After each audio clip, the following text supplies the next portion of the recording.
Before this story ends, at least one moment will stop you mid-breath. Not because it is dramatic, but because somewhere deep inside you will recognize it.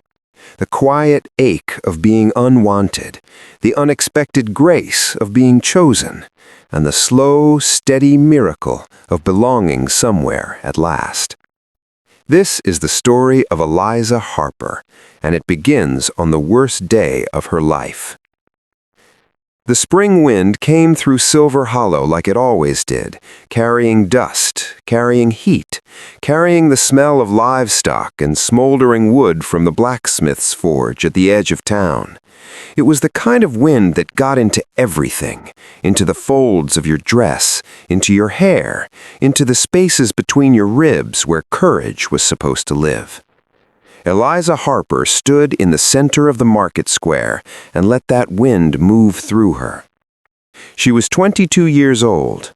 Her dress was the color of a sky that hadn't quite decided whether to storm or clear, a faded, washed-out blue that once been something prettier.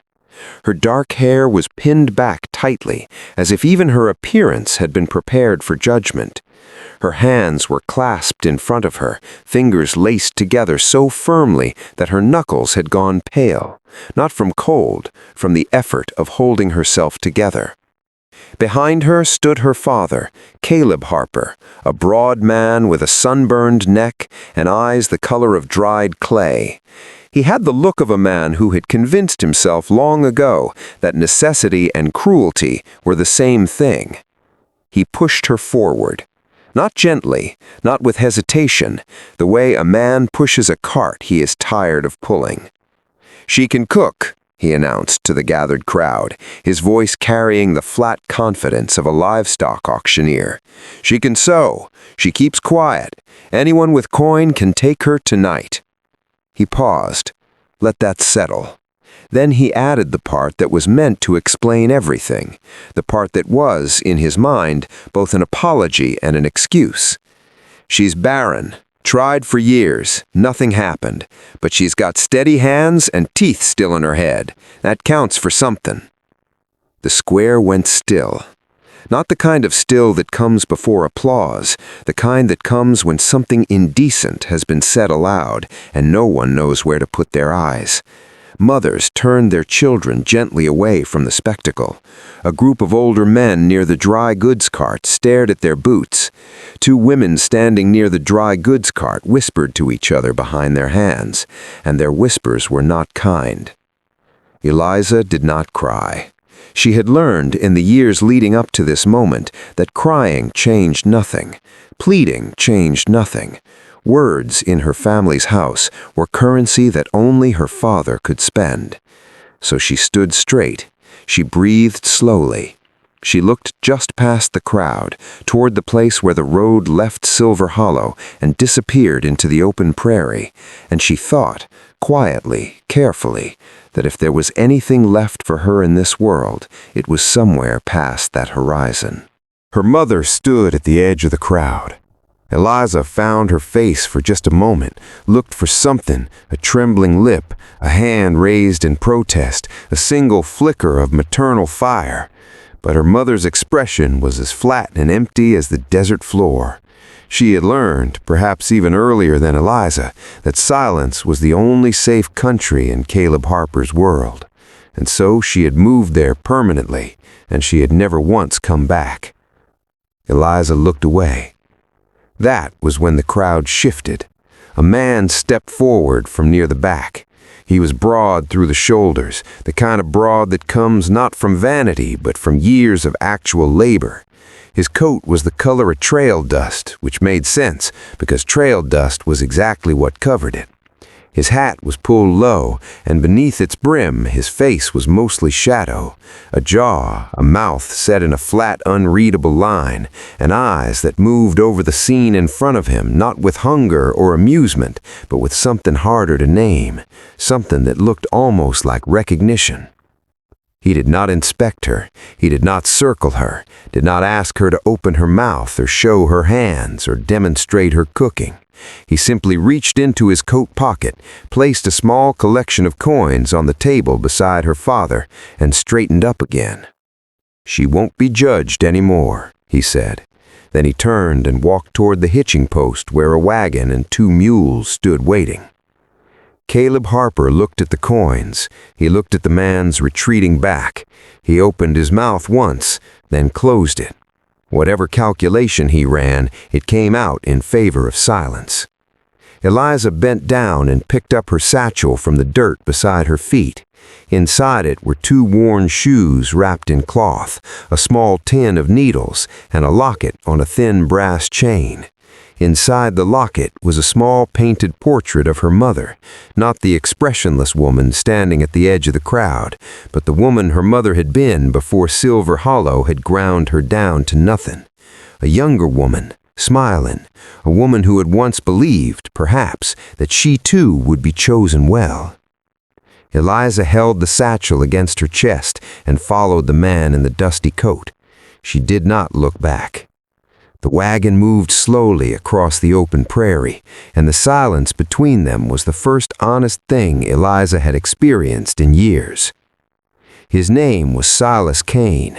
She learned this not from introduction, but from a piece of mail tucked into the side pocket of the wagon seat, which she read with peripheral vision and the quiet resourcefulness of a woman who had survived by paying attention to small details. The mules moved steadily. The afternoon light stretched long and golden across the grass. Prairie dogs watched from their mounds and then disappeared. A hawk turned lazy circles against the pale sky. After a long while, she asked, "Why'd you take me?" He didn't answer immediately. He let the question sit the way men who work alone learn to let things sit, not ignoring it, just giving it room. 5 kids, no mother, no time. She considered that. "So I'm a governess." No. He kept his eyes on the trail ahead. Just someone not cruel. That's enough. It was not a romantic declaration. It was not a promise of comfort or warmth or even kindness. It was simply a statement of minimum requirement. And somehow, coming from this man, on this road, after this day, it was the most dignified thing anyone had said to her in years. She looked at the horizon, at the way the land just kept going, fence posts leaning in the wind like tired sentinels, and she felt something shift quietly inside her chest, something small and fragile and terrified of being noticed. Hope, maybe, or the faint memory of it. What she did not know yet, what she could not have known from the side of his face and the flatness of his voice, was what Silas Kane carried inside him as that wagon rolled across the prairie. She did not know about the woman buried on the east side of the ridge, beneath the cottonwood tree that caught the morning light first. She did not know that her name had been Clara, that she had died 3 winters ago of a fever that came fast and left nothing behind but 5 children, and a silence in the house so complete that Silas had once stood in the kitchen doorway at dawn and simply could not make himself walk through it. That he had learned to stop looking at her chair at the supper table, that he had learned slowly and with great difficulty to stop reaching for her in the dark. He had not stopped missing her. He had simply learned to carry it differently.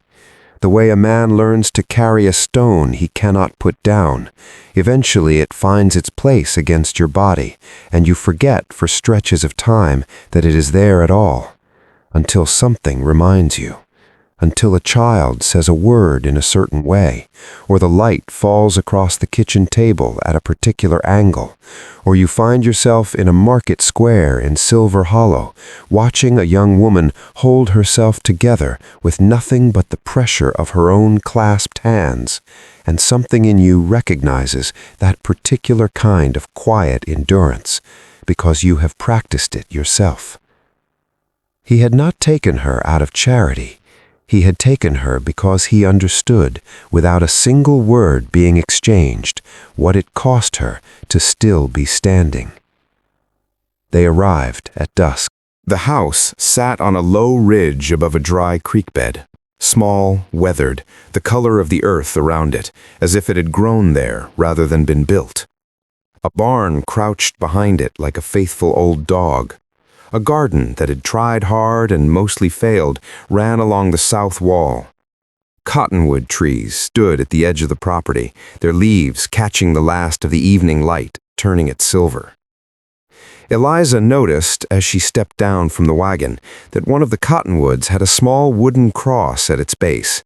The earth around it was smooth and tended. Someone visited it regularly. She did not ask.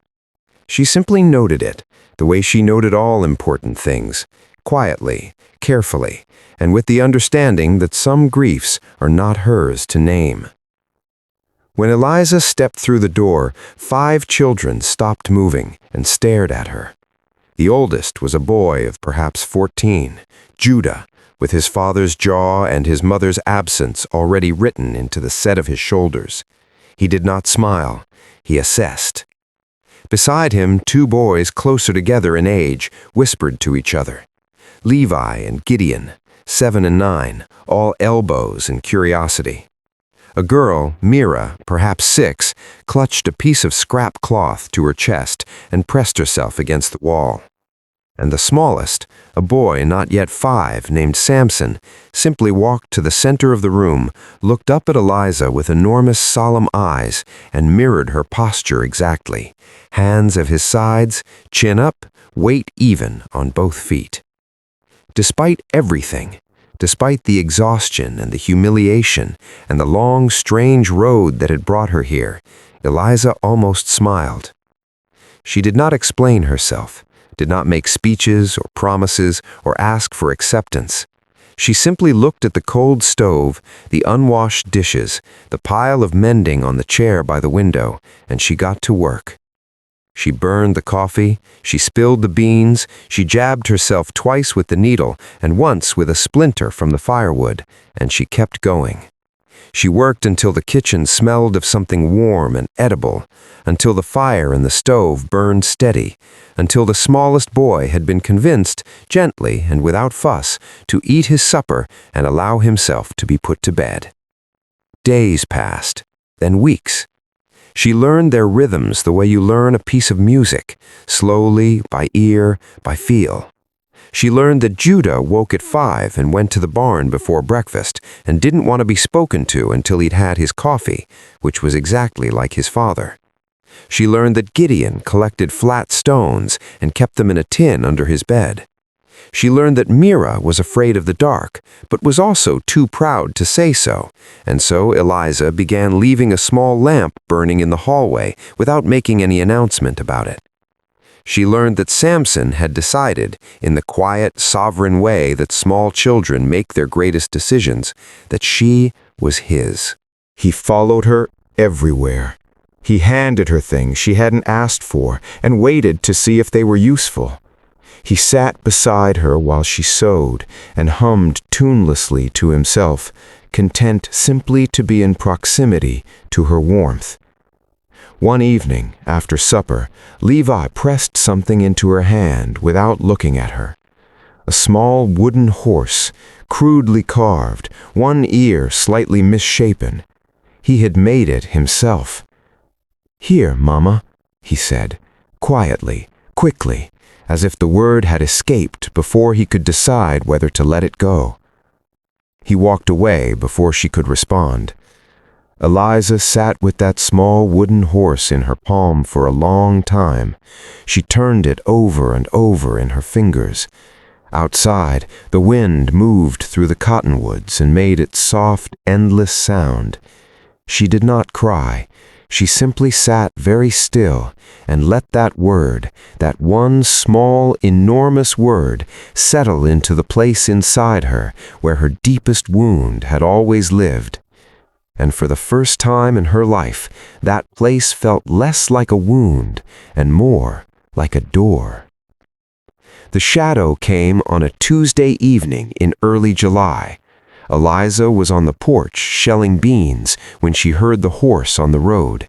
She looked up and felt the mood of the evening change the way the sky changes just before weather comes. Something in the light, something in the air, something in the way the birds went quiet.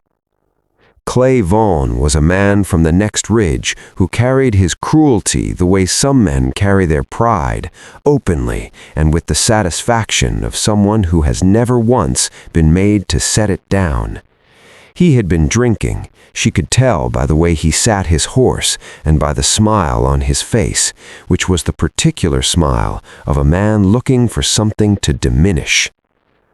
He looked at her, and that smile widened.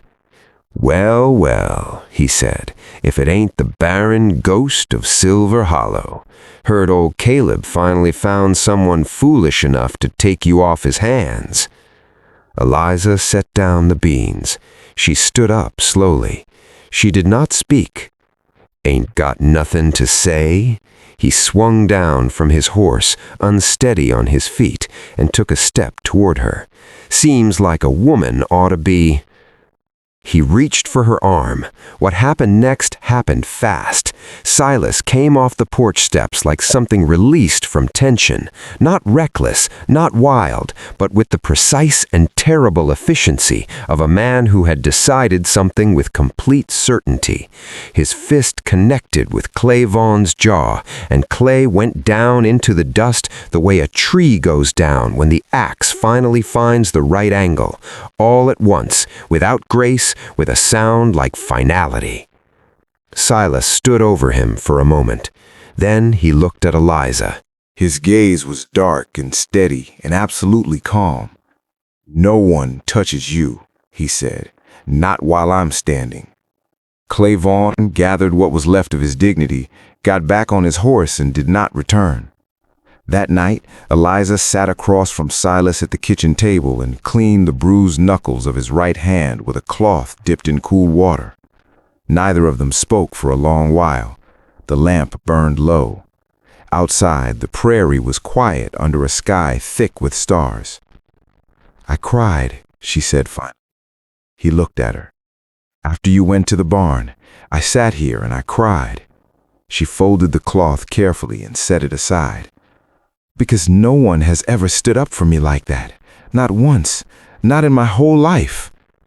Silas was quiet for a long moment. He looked down at his hand, at her fingers still resting lightly against his knuckles. Then, very simply, "They should have." 3 words, quietly spoken, and yet they landed in Eliza's chest with the weight of everything she had ever needed to hear and never had. She did not respond. She did not need to. She simply left her hand where it was, resting gently against his, and the lamp burned between them, and the prairie was still. And in that stillness, something that had been carefully held at distance, by caution, by history, by the accumulated weight of 2 people who had both been broken by the world in different ways, moved, quietly and irrevocably, closer. Summer burned hard across the prairie. The creek ran low and then stopped running altogether. The corn came up thin. The chickens stopped laying. The garden that had tried so hard along the south wall gave up on 3 of its 4 rows and put everything it had into the 4th. Eliza rose before dawn every morning. She carried water. She mended fence. She cooked on a stove that ran too hot in a kitchen that ran hotter. She braided Mira's hair and listened to Gideon's rock collection theories and helped Judah with his letters in the evenings when his pride would allow it, which was not every evening, but was more evenings than it used to be. Then Gideon fell. He had been helping split wood, too young for it but stubborn in the way of middle children who were always trying to prove their place, and the axe glanced off a knot in the wood and caught his forearm on the way down. The sound he made brought Eliza running from the garden before she had fully processed what she had heard. She pressed her hands over the wound without hesitation. The blood soaked through the cloth immediately, and she pressed harder, talking to him the whole time, her voice steady and soft in a way that her own thundering heart had no business allowing. "Hold on, baby. I know it hurts. I know. You just hold on." He was crying, not the loud crying of a startled child, but the deep, gulping crying of a boy who was genuinely frightened, and that frightened her more than the blood. She held him tightly, one hand firm on the wound, the other wrapped around his shoulders, and she rocked him slightly without thinking about it, the way something ancient and maternal moved through her and found its expression before she could examine or question it. After a moment, between ragged breaths, he said it. "Mama." Not to get her attention, not asking for something, just saying it, the way you say the name of the person who makes you feel safe when you are frightened and they are right there, and their arms are around you, and the world, for all its harshness, has not managed to take them from you yet. Eliza pressed her face into Gideon's hair, and she held him. And her heart, which had been broken in a very specific and private way for a very long time, broke open one final time, and this time, when it sealed itself back together, it was around something new, something warm and real, and hers. That evening, when Gideon's wound was cleaned and bound and he was asleep with Samson curled at his feet, Eliza walked out to the porch alone. The stars were the kind of overwhelming that only the open prairie produces. No buildings, no competing light, nothing between you and the full, staggering depth of everything above. She stood in that vastness, and she breathed. After a while, she reached into her pocket and took out the locket. She opened it slowly. Her mother's painted face looked up at her, young, smiling, full of a hope that Silver Hollow had not yet extinguished. Eliza looked at it for a long time. She thought about the woman at the edge of the crowd who had not raised her hand. She thought about what it costs a person to surrender so completely to silence that they forget the sound of their own voice. And then, gently, she closed the locket. Not in anger, not in grief, in something quieter than both of those things. In the understanding that she had spent her whole life carrying a portrait of love she had never actually received, and that she no longer needed it in the same way. Because love, real love, was not painted on brass and carried in a pocket. It was a boy with a carved wooden horse. It was a lamp left burning in a hallway. It was a man's fist in the dust and 3 words spoken simply in a lamp-lit kitchen. It was here, it was hers, and it was enough. Silas came out and sat beside her. They were quiet together for a long time, which had become its own kind of language between them, a language built from shared work and shared worry, and the particular intimacy of 2 people who had seen each other at their most exhausted and stayed anyway. "I figured you'd leave," he said finally, "once you had your footing, once you knew you could." Eliza looked at the stars. "I used to think love was something that happened all at once, something you felt at the beginning or not at all." She turned to look at him. "I've learned it's different than that. It's being chosen again after someone has seen who you really are, after they've seen you burn the coffee and lose your temper and fall apart at the wrong moment." She paused. "That's the kind that holds." She reached over and took his hand. He let her. More than let her, his fingers closed around hers with the quiet certainty of a man who had been waiting to do exactly this for longer than he had admitted to himself. A man who had stood at a kitchen doorway at dawn for 3 years and could not walk through it. A man who had a stone he could not put down and had simply learned to carry it. Who had driven to Silver Hollow that morning with no particular intention and had come home with something he had not known he was still capable of wanting. Neither of them said anything more. They sat together under that impossible sky, two people who had each believed, at different times and for different reasons, that they were not worth choosing. And they sat in the quiet, undeniable evidence that they had been wrong. The drought broke in September. Rain came in the night, slow at first, then steady, drumming on the roof of the small house on the ridge until every child woke and pressed their faces to the windows. Eliza stood in the doorway and let the smell of it wash over her. Wet earth, wet grass, the particular sweetness of dry land finally receiving what it had been waiting for. Samson appeared at her side and pressed himself against her leg without a word. She put her hand on his head. In the morning, the creek was running again. There are people in this world who are told, early and often, and by the very ones who should know better, that they are not enough, that they are missing something essential, that the absence of one particular thing makes them less worthy, less valuable, less deserving of the ordinary grace of being loved and chosen and held. Eliza Harper had been one of those people. And then a wagon rolled across the open prairie at dusk, and a door opened, and 5 children looked up at a stranger, and slowly, not all at once, but in the way that real things grow, a family became itself. She had been told she could not be a mother. She became a mother to 5. She had been told she was worth nothing without the one thing she could not give. She gave everything else, and it turned out everything else was exactly what was needed. Love is not always loud. It does not always arrive with certainty or ceremony.